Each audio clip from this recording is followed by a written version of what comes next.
So I'm going to show you how to calculate how long your device is going to charge when you're using a charging brick or a power bank. In this case, we're using a power bank, and this is a power bank, has this trick up its sleeve where you can actually know in real time the amount of voltage and the amount of current that is charging your phone at.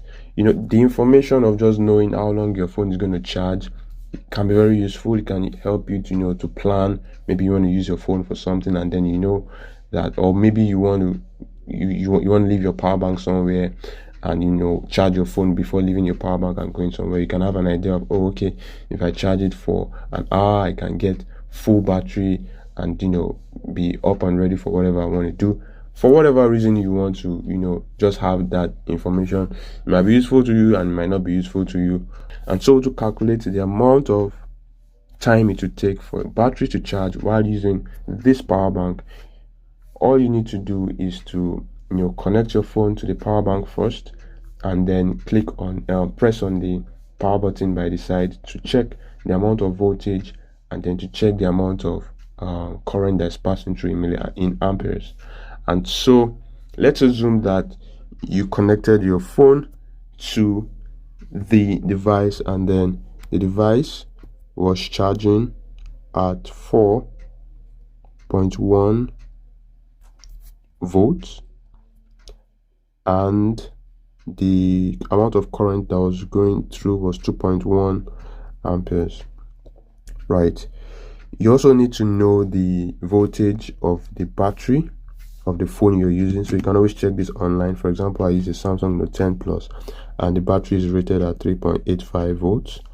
Then you also need to know the watt hour of the battery you're using, which is measured in milliamperes. Basically, it's just the battery rating of your device. So my Note 10 Plus is 4100 milliamperes. And so when you have this information, there's a very simple formula you can just use to calculate the amount of time you take to charge in this setup.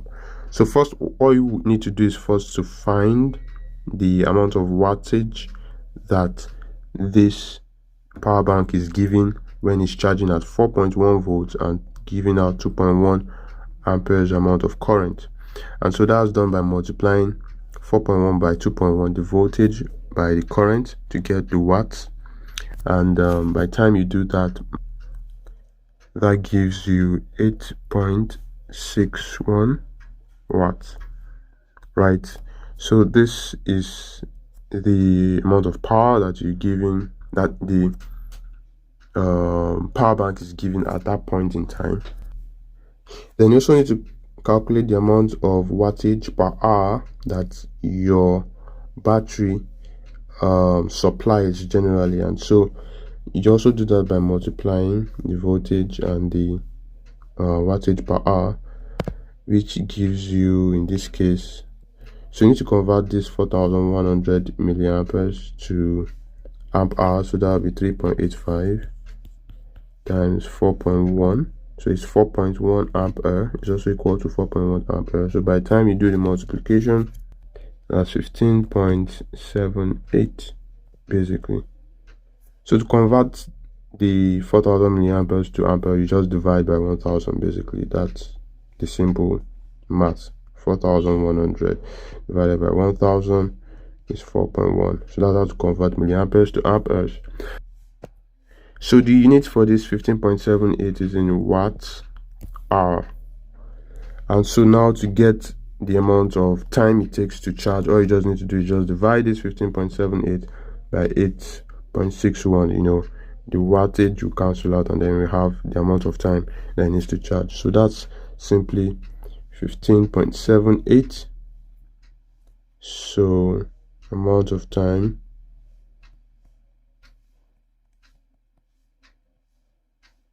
for charging will simply be 15.78 divided by 8.61, and that's 1.83 hours. And so this is the amount of time it will take for my battery, this 4000 milliamp hours battery, to charge when the power bank is supplying 4.1 volts of power at 2.1 amperes. And that's basically it. So the caveat here is that this power bank would, the rate, the amount of voltage and the amount of current is given per time might change, especially if you're using the device concurrently. But if you leave the device to charge, the voltage and the current is given over time remains relatively the same, maybe with just some decimal differences. And so if you connect your device and you leave your device just to charge and then check the voltage and the amperes, you can calculate the amount of time it's going to take for your device to get charged if you do not use that device, and then there are fluctuations in the amount of voltage and the amount of amperes that the power bank is supplying. This formula also works for your charging bricks. So if you have a charging brick that charges at 5 volts and 2 amperes, you can also use that to calculate the amount of time it will take to charge your device.